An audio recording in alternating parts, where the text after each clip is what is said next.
এই মস্ত কিতাপখন কিনি আনিছোঁ মই, কোনদিনা পঢ়ি শেষ কৰিম। কিন্তু মই এটা কথা ভাবিছোঁ, পঢ়া নপঢ়াটো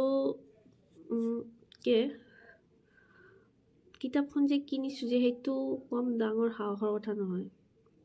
মই যে দোকানখনত গৈছোঁ, গৈ কিনে যে মই তাৰে সেই দোকানী দাদাজনক যে মই কৈছোঁ যে কিতাপখন দিয়ক, আৰু তেওঁ কি ভাবিছে, তাৰমানে এই ছোৱালীটোৱে তাৰমানে পঢ়িব।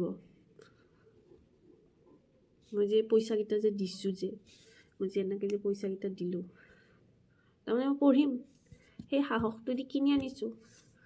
এতিয়া মোৰ মাথা ঘূৰাইছে, কিন্তু নাই, পঢ়িব লাগিব। জীৱনত উন্নতি কৰাৰ একমাত্ৰ চিৰি হৈছে কিতাপ কিনা আৰু তাৰপিছত টেবুলত থৈ দিয়া।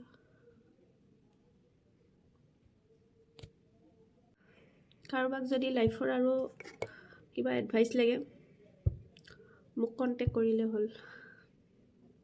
মোৰ তাত বহুত ফ্ৰী এডভাইচ আছে।